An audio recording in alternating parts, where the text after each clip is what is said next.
Chapter 1లో ఏం చూస్తాం, యోగానంద గారి యొక్క తల్లిదండ్రుల గురించి మనం తెలుసుకున్నాం. వాళ్ళు ఏ విధంగా పిల్లల్ని క్రమశిక్షణతో పెంచారు అనేది తెలుసుకున్నాము. ఇంకా లాహరి మహాశైలు గురించి విశేషాలు చాలా తెలుసుకున్నాము. వాళ్ళ అమ్మగారు యోగానంద గారు ఇద్దరూ కూడా ధ్యాన మందిరంలో కూర్చుని చక్కగా ధ్యానం చేసుకోవడం, అలాంటి విశేషాలు ఎన్నో చూసాం. అలాగే కాళీమాత అమ్మవారి యొక్క మహత్యము, లాహరి మహాశైలి యొక్క ఫోటోగ్రఫీ యొక్క మహత్యము, ఇలాంటివన్నీ మనం ప్రీవియస్ చాప్టర్ 1లో మనం అన్నీ కూడా చూసేసాము. ఇప్పుడు మనం నెక్స్ట్ చాప్టర్ 2లోకి వెళ్ళిపోదాం. సో చాప్టర్ 2 ఏంటి? అమ్మ మరణం, విచిత్రమైన రక్షరేఖు. సో అమ్మ మరణం అనేది ఫస్ట్ సెషన్లో మనం చూద్దాము.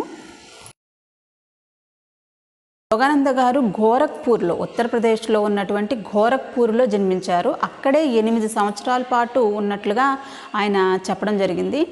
గోరఖ్పూర్లోనే మనకి ఇప్పుడు వరకు జరిగినటువంటి సిచ్యువేషన్స్ జరిగినాయి. ఆ గోరఖ్పూర్ నుంచి పంజాబ్ లాహోర్కి వాళ్ళ నాన్నగారికి ట్రాన్స్ఫర్ అయ్యింది. ఆ లాహోర్లో మనకి కాళీ అమ్మవారి పటం గురించి మనం విన్నాము. ఇప్పుడు నెక్స్ట్ ఆ లాహోర్ నుంచి వాళ్ళ నాన్నగారికి బెరైలీకి ట్రాన్స్ఫర్ అవుతుందన్నమాట. లాహోర్ టు బెరైలీ.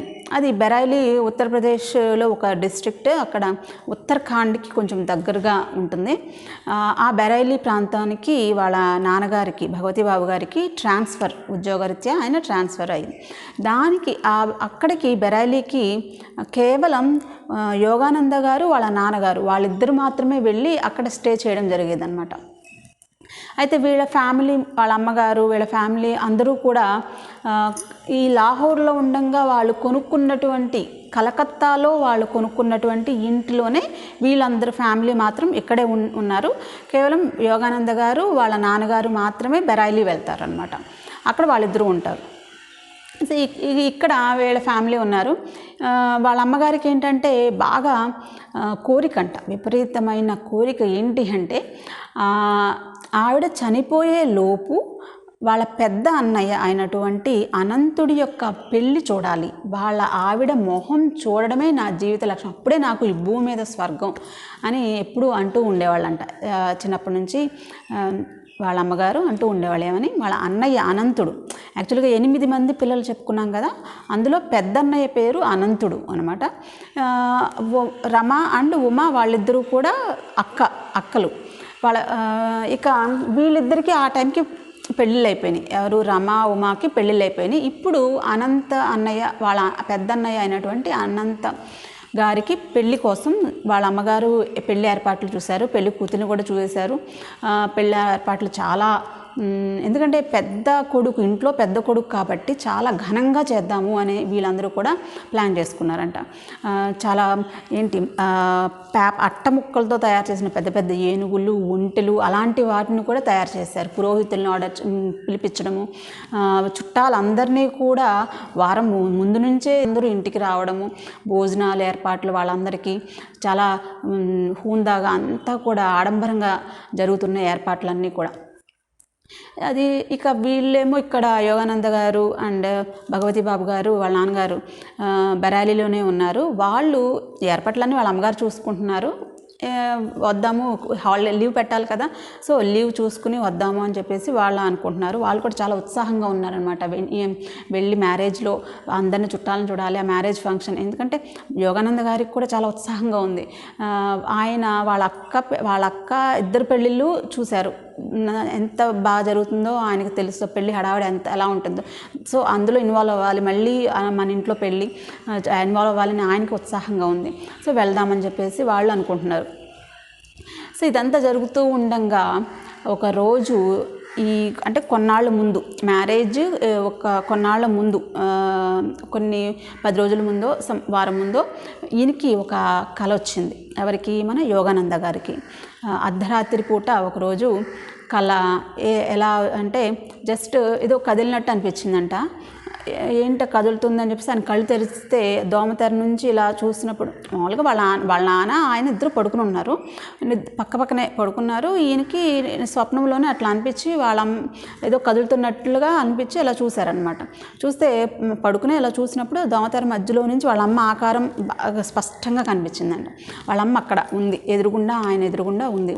ఏమంటుంది, మెల్లిగా నిదానంగా గుసగుసగా చెప్తుందనమాట. మీ నాన్న లేపు, ఇప్పుడు మీరు బయలుదేరి వచ్చేసేస్తే నన్ను చూడగలుగుతారు, లేకపోతే మీరు చూడలేరు. 4ంటికి ఫస్ట్ ట్రైన్కి ఎక్కేసేసి వచ్చేసేయండి, బయలుదేరేసి కలకత్తాకు వచ్చేసేయండి అని చెప్పేసి వాళ్ళమ్మ చెప్పేసి ఆ తర్వాత మాయమైపోయిందంట.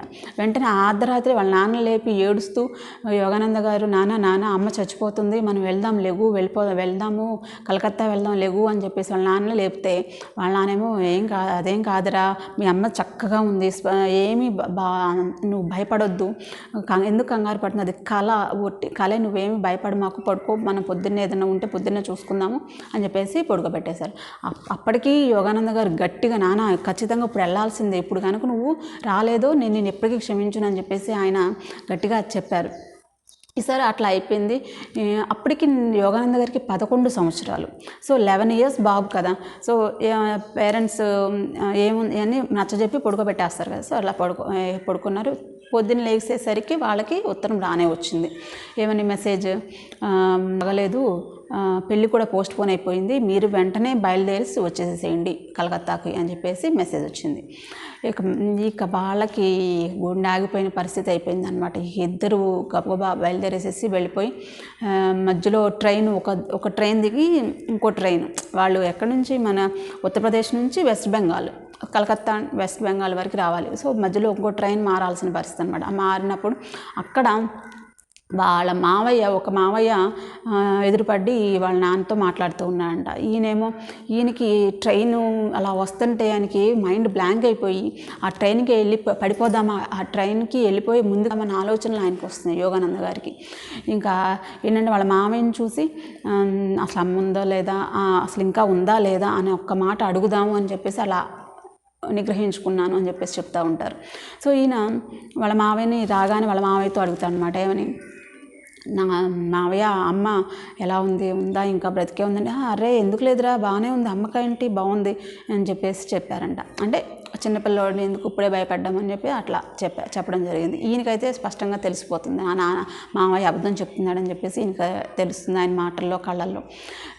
ఇక అట్లాగే ఇంటికి వెళ్ళారు. ఇంటికి వెళ్ళేసరికి అక్కడ చూస్తే అమ్మ చనిపోయి ఉంది. ఇక వాళ్ళిద్దరికీ కూడా ప్రాణం పోయిన పరిస్థితి. ఇక అట్లా డీలా పడిపోయి ఒకసారి కుప్పకూలిపోయి అలా పడిపోయారనమాట. ఈ తర్వాత వాళ్ళ అమ్మకి కర్మకాండ అన్నీ కూడా చేసేసి అంతా అయిపోయింది. ఇక గురువుగారు మన యోగానంద గారికి ఏంటంటే అసలు ఇంకా మొత్తం జీవితమే శూన్యంగా అనిపించింది అనమాట. ఎందుకంటే చిన్నప్పటి నుంచి మనం ఫస్ట్ చాప్టర్లో చూస్తే కనుక ఎప్పుడూ వాళ్ళ అమ్మతోనే ధ్యానం చేసుకుంటూ పూజలో ఆవిడతో కలిసి ఉండడం అనేది మనం చూస్తున్నాం. సో ఏదైనా చిన్న బాధ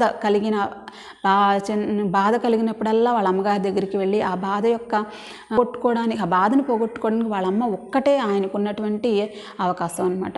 సో ఆవిడ కళ్ళను చూసి ఆయన చక్కగా ప్రశాంతతని పొందేవాళ్ళు అని చెప్పేసి చెప్తారనమాట. సో అట్లా ఉన్న ఆయనకి ఇక జీవితం అంటే ఏమీ లేదు, విరక్తి భావం అనేది ఏర్పడిపోయింది పూర్తిగా 11 ఏళ్ల వయసులోనే ఆయనకి.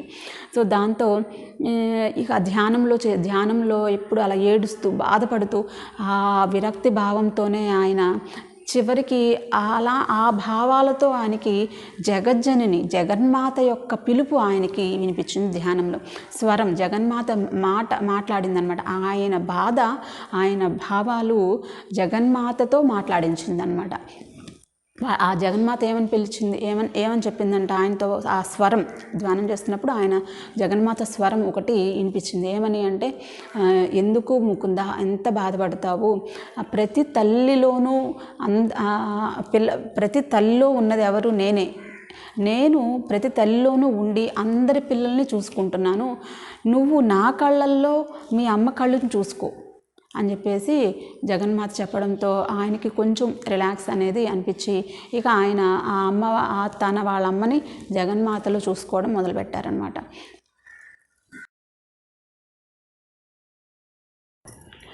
ఇక వాళ్ళమ్మ చనిపోయిన తర్వాత వాళ్ళ నాన్నగారు ఇంకొక పెళ్ళి కూడా చేసుకోకుండా పిల్లలందరినీ కూడా ఈయనే చూసుకుంటూ మొత్తం కుటుంబ బాధ్యత అంతా కూడా ఈయనే చూసుకునేవాళ్ళు. ఆఫీస్ పని చేస్తూనే ఒక పక్కన మళ్ళీ ఇంటికి వచ్చేసి ప్రశాంతంగా ఆయన పని ఆయన ఇంటి పనులు చేసేసుకునేవాళ్ళు, అలాగే పిల్లల్ని చూసుకునేవాళ్ళు. తర్వాత ఆయన ధ్యానం క్రియాయోగ తీసుకున్నారు కదా లహరి మహాశైల దగ్గర, సో క్రియ చేసుకునేవాళ్ళు ప్రశాంతంగా ఒక రూమ్లో కూర్చుని. ఇవన్నీ ఆయన ఆడడానికి వాటికి ఇంగ్లీష్ నర్స్ని ఒక ఆవిడని పెట్టుకుందామని అనుకున్నా వాళ్ళ నాన్నగారు ఒప్పుకోలేదన్నమాట. ఒప్పుకోకుండా ఏంటి అంటే నాకు మీ అమ్మతోనే నాకు ఒకరు సేవ చేయడము అనేది మీ అమ్మతోనే పోయింది, ఇంకా నాకు ఎవరి సేవ అవసరం లేదు, వద్దు అని చెప్పేసి చెప్పడం నిరాకరించేశారనమాట.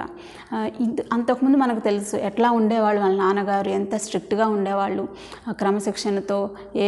కానీ అదంతా ఇప్పుడు మారిపోయిందంట.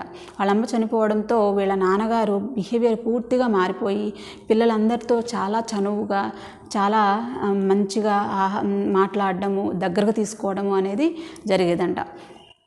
సో ఇలా ఉండగా ఇక వీళ్ళు చనిపోయిన తర్వాత కలకత్తాలో వాళ్ళ సొంత ఇల్లు కలకత్తాలో ఉంది కదా, అక్కడి నుంచి వీళ్ళు బెరైలీ మళ్ళీ ఆయన ఉద్యోగం రీత్యా వెళ్ళిపోవాలి కాబట్టి మళ్ళీ బెరైలీ యోగానంద గారు అండ్ వాళ్ళ నాన్నగారు అక్కడికి బెరైలీకి వెళ్ళిపోయారు. బెరైలీలో వాళ్ళు బెరైలీలో వాళ్ళు ఒక రెంట్కి ఉంటున్నారు, ఒక ఇంట్లో రెంట్కి ఉంటున్నారు. ఆ ఇంటి ఓనర్ గారి అబ్బాయి ద్వారకా ప్రసాద్ అనమాట.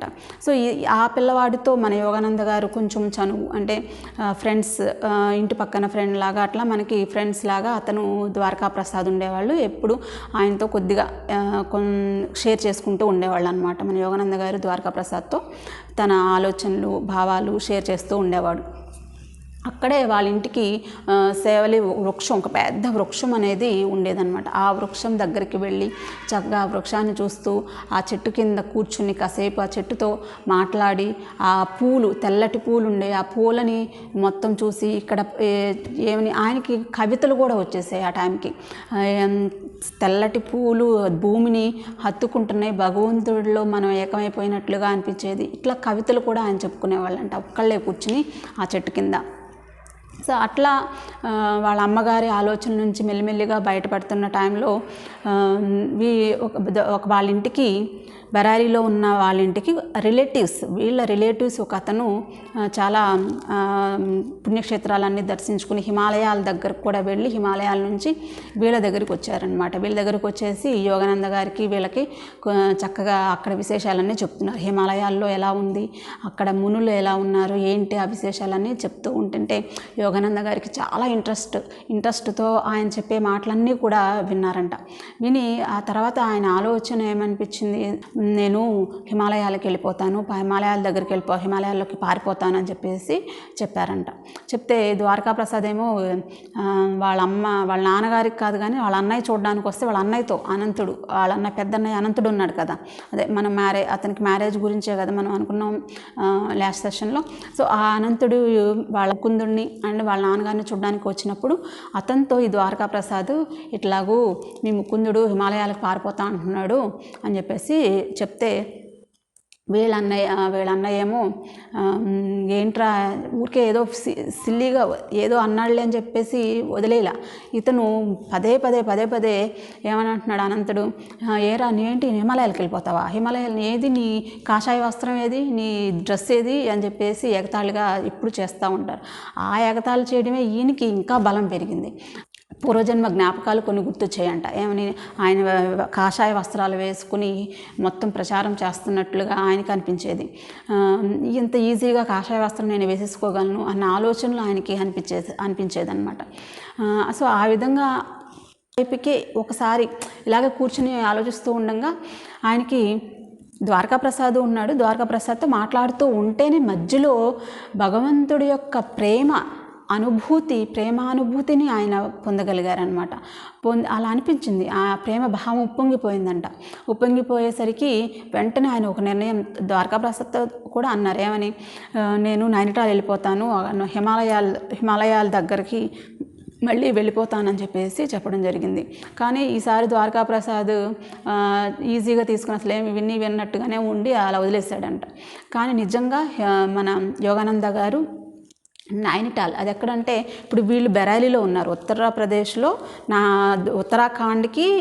ఉత్తరప్రదేశ్కి బార్డర్లో మనకి ఈ మధ్యలో ఉంటుందన్నమాట నైనిటాల్. అది ఎక్కడ అంటే నైనిటాల్ అనేది హిమాలయాలకి అంచు అంటే బేస్ అనమాట. అక్కడికి వెళ్ళిపోదామని చెప్పేసి ఈయన ప్లాన్ చేసుకుని బయలుదేరేసేసి వెళ్ళిపోయారు. వెళ్ళిపోతే అనంతుడు వదలకుండా వెళ్ళి మొత్తం వెతికి వెళ్ళి మన యోగానందుడిని తరుముకొచ్చేసారనమాట. ఇంటికి తీసుకుని వచ్చేసాడనమాట. సో ఆ విధంగా ఆయనకి హిమాలయాలకి వెళ్ళిపోవాలనే ఆలోచన అంత గాఢంగా అప్పటి నుంచి ఉండేదన్నమాట. పెద్దన్నయ్య అనంతుడు బెరైలీలో ఉన్నటువంటి యోగానంద గారు మరియు వాళ్ళ నాన్నగారుని చూడడానికి అనంతుడు కలకత్తా నుంచి బెరైలీ రావడం జరిగింది. అదే టైంలో మన ద్వారకాబాబు గారు, అదే యోగానంద గారి ఫ్రెండ్ అయినటువంటి ద్వారక వాళ్ళ అనంతుడికి ఇలా యోగానంద గారు హిమాలయాలకు వెళ్ళిపోతున్నాడని చెప్పినప్పుడు ఇలా తీసుకురావడం ఇదంతా జరిగింది కదా. అయితే ఇదంతా చూసినటువంటి అనంతన్నయ్య ముకుందుడికి చెప్పాడనమాట. ఏమని అంటే, అరే ముకుంద, ఇదిగో నీకు నేను ఒక ఉత్తరం ఇవ్వాలి. ఇది అమ్మ నా చేత రాయించింది. ఇలా మంచం మీద ఉండంగా, తను చనిపోయే ముందు మంచం మీద ఉండి తను చెప్పింది నేను రాశాను ఈ లెటరు. ఆ లెటర్ని నేను భద్రంగా దాచాను. అమ్మ ఏమంది అంటే, ఆవిడ చనిపోయిన ఒక సంవత్సరం తర్వాత, సంవత్సరం లోపు ఈ ఉత్తరం తీసుకువెళ్ళి ముకుందుడి చేతిలో పెట్టు అని చెప్పేసి అమ్మ నాతో ఒక బొట్టేపించుకుంది. కానీ ఇప్పుడు అమ్మ చనిపోయి 14 నెలలు అయిపోయింది, సంవత్సరం పైన అయిపోయింది. నేను చెప్పలేదు, నీకు ఇవ్వలేదు. ఎందుకు అంటే నీ ఆలోచనలు ఎప్పుడైతే నేను హిమాలయాలకి వెళ్ళిపోవాలి, సన్యాసం తీసుకోవాలి, అలాంటి ఆలోచనలు నేను ఇంకా ఎంకరేజ్ చేసిన వాడిని అవుతానేమో అని భయంతో నేను నీకు ఈ ఉత్తరం ఇవ్వలేదు. కానీ ఇక ఇప్పుడు తప్పేదట్లేదు. ఎందుకంటే నేను ఆ నువ్వు ఉత్తరం చూసినా చూడకపోయినా నీ ఆలోచనలు అదే విధంగా ఉన్నాయి. కాబట్టి నేను నీకు ఆ ఉత్తరాన్ని ఇస్తాను. అమ్మ నీకు చివరిగా రాసినటువంటి ఉత్తరం నీకు ఇస్తున్నానని చెప్పేసి అతను ఉత్తరం ముకుందుడి చేతిలో పెట్టేస్తాడనమాట. అనంతుడేమో ఆల్రెడీ మ్యారేజ్ ఫిక్స్ అయింది కదా, ఆ మ్యారేజ్ పనుల్లోకి వెళ్ళిపోవాలి అని చెప్పేసి బెరైలీ నుంచి మళ్ళీ తిరిగి కలకత్తాకి వెళ్ళిపోతాడనమాట. ఇక ముకుందుడి ఉత్తరం చూసి చదువుతాడు. ఏముందంటే ఆ ఉత్తరంలో, లాహిరి మహాశయుల దీవెనలు, బ్లెస్సింగ్స్ తీసుకోవాలి అని చెప్పేసి మేము కాశీలో ఉన్నటువంటి లాహిరి మహాశయుల దగ్గరికి వెళ్ళాము. అక్కడికి పసితనంగా వెళ్ళినప్పుడు, నువ్వు పసివాడిగా ఉన్నప్పుడు అక్కడికి నేను తీసుకుని వెళ్ళాము. అక్కడ చాలామంది జనాలు ఉన్నారు, అసలు చాలా రష్గా ఉంది. కానీ నేను ఎక్కడో దూరం మూలనున్నాను. నా మనసులోనేమో ఇంతమంది జనాలు ఉన్నారు, నిన్ను తీసుకువెళ్ళి లాహిరి మహాశయుల ముందు నేను ఎలా చూపు పెట్టగలను అని చెప్పేసి ఆలోచిస్తున్నాను. బ్లెస్సింగ్స్ తీసుకోవాలి, నా మనసేమో ఎక్కువగా తహతహలాడుతుంది. ఇక అట్లాంటి టైంలో లాహిరి మహాశయులు కళ్ళు తెరిచి ఎక్కడో ఉన్నటువంటి నన్ను పిలిపించి దగ్గరికి పిలిపించారు. దగ్గరికి పిలిచి నిన్ను తన ఒళ్ళో కూర్చోబెట్టుకున్నారు. తన ఒళ్ళో కూర్చోబెట్టుకుని ఇట్లా నుదుటి మీద ఒక చేయి పెట్టేశారు. నీకేదో దీక్ష ఇస్తున్నట్లుగా చేయి పెట్టారు. పెట్టి నాతో ఈ విధంగా చెప్పారు, అమ్మ నీ కొడుకు చాలా గొప్ప యోగి అవుతాడు, ఎన్నో ఆత్మలను తన పరమాత్మ వైపుకి తీసుకుని వెళ్తాడు అని చెప్పేసి చెప్పారని చెప్పేసి చెప్తుందనమాట. ఇంకా ఇది ఆయన చెప్పిన ఈ మాట నాకు ఎప్పుడు కన్ఫర్మ్ అయింది అంటే, ఎప్పుడైతే నీకు ఏషియాటిక్ కలరా వచ్చి నువ్వు జబ్బుపడి చనిపోతావని డాక్టర్ చెప్పినప్పుడు లాహిరి మహాశయుల దగ్గర నుంచి నీకు ఒక వెలుతురు కనిపించింది. అది నేను అక్క కూడా వేరే గదిలో ఉండి చూసాము. మేము నీ దగ్గరికి ఏ విధంగా లాహిరి మహాశయుల నుంచి ఒక వెలుతురు నీ మీదకు ప్రసరించి నిన్ను తేజవంతం చేసింది, అదంతా మేము చూసాము. నీ గొంతులోనే నువ్వు హిమాలయాలకు వెళ్ళాలి అన్న ఆలోచన కూడా నువ్వు ఆ టైంలో నువ్వు చెప్పడం జరిగింది. అదంతా మేము విన్నాము. అప్పుడు నాకు బాగా మనసుకి గట్టిగా అనిపించింది, నువ్వు నిజంగానే యోగి అవుతావు లాహిరి మహాశయులు చెప్పినట్లుగానే కన్ఫర్మ్ అయిపోయింది నాకు అప్పుడు అని చెప్పేసి చెప్తారనమాట. వాళ్ళ అమ్మగారు తన ఉత్తరంలో ఒక విచిత్రమైన రక్షరేఖ గురించి ప్రస్తావించారు. అదేమిటంటే వాళ్ళు లాహోర్లోనే ఉండంగా, అదే పంజాబ్లోని లాహోర్లో ఉండంగా ఒకరోజు ఒక సాధువు ఒక ఆయన వచ్చి పెద్దగా గట్టిగా బయట నుంచి అరుస్తున్నాడంట. వాళ్ళ ఇంట్లో ఉండే పనివాడు వచ్చేసి, అమ్మ ఎవరో పిలుస్తున్నాడు, నేను ముకుందుడి యొక్క అమ్మని చూడాలి అని చెప్పేసి ఆయన గట్టిగా అరుస్తున్నారు, రండి అని చెప్పేసి అంటే అప్పుడు వెంటనే వెళ్ళి వాళ్ళ అమ్మగారు బయటకు వచ్చి రాగానే ఆయన్ని చూడంగానే ఈయనకి నకిలీ సాధువు ఎవరో అన్నట్టు అనిపించలా, మహత్యం ఉన్నటువంటి సాధువుగా ఆమెకి అనిపించి వెంటనే ఆయన కాళ్ళ మీద పడేసరికి ఆయన చెప్తాడనమాట, నువ్వు చాలా రోజులు ఇంకా బ్రతకవు అని మహాగురువుల యొక్క ఆదేశం మేరకు నేను నీకు చెప్తున్నాను. నువ్వు నెక్స్ట్ టైం మళ్ళీ జబ్బు చేసేసరికి నువ్వు చనిపోతావు. కాబట్టి నేను గురువుల ఆదేశం ప్రకారం నీకు ఒక రక్షరేఖను ఇస్తాను, వెండి రక్షరేఖు అది. ఆ వెండి రక్షరేఖను నువ్వు 1 సంవత్సరం పాటు జాగ్రత్తగా దాయాలి. ఆ తర్వాత దాచిన తర్వాత అది అనంతుడి చేతికి ఇవ్వు. ఆ అనంతుడు నుంచి ఆ సంవత్సరం తర్వాత ఆ అనంతుడు అది నీ చిన్న కొడుకు ముకుందుడికి అది ఇవ్వాలి అని చెప్పమని చెప్తాడనమాట. ఆయన నిరాకరించేసి భిక్ష కూడా తీసుకోకుండా ఆశీర్వదించేసి వెళ్ళిపోతాడనమాట. వెళ్ళిపోతే ఆ రక్షరేఖ ఇంకా చెప్తారు, నేను ఇప్పుడు నీకు ఆ రక్షరేఖ ఇవ్వను, కానీ నువ్వు రేపొద్దున ధ్యానం చేసుకుంటూ ఉన్న టైంలో ఆ రక్షరేఖ దానంతట అదే వస్తుంది, నీ చేతిలోకి వస్తుంది.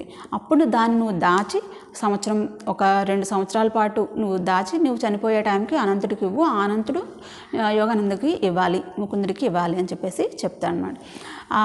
ఆయన చెప్పినట్లుగానే రక్షరేఖ ధ్యానం చేసుకుంటూ ఉండగా ఆవిడ ప్రత్యక్షమైపోతుంది ఆవిడ చేతుల్లో. ఇక ఆవిడ అది 2 సంవత్సరాలు దాచిన తర్వాత ఇప్పుడు అనంతుడికి నేను ఇస్తున్నాను, మీ అన్నయ్యకి ఇస్తున్నాను, అది సంవత్సరం తర్వాత. అది ఎందుకు సంవత్సరం తర్వాత అంటే నువ్వు పూర్తిగా వైరాగ్యంలోకి వెళ్ళిపోయి ఈ ప్రాపంచికమైన విషయాల మీద లేకుండా భగవంతుడి యొక్క ఆనందం, భగవంతుడి యొక్క ప్రేమ కోసం తపిస్తున్న టైంలో ఆ రక్షరేఖ, వెండి రక్షరేఖ ముకుందుడి చేతిలోకి వెళ్ళాలి అనేది మహాగురువుల ఆదేశం అని చెప్పేసి ఆ సాధువు వివరిస్తాడనమాట. ఇక సేమ్ అదే విధంగా ఆయన అనుకున్న విధంగానే జరుగుతుంది.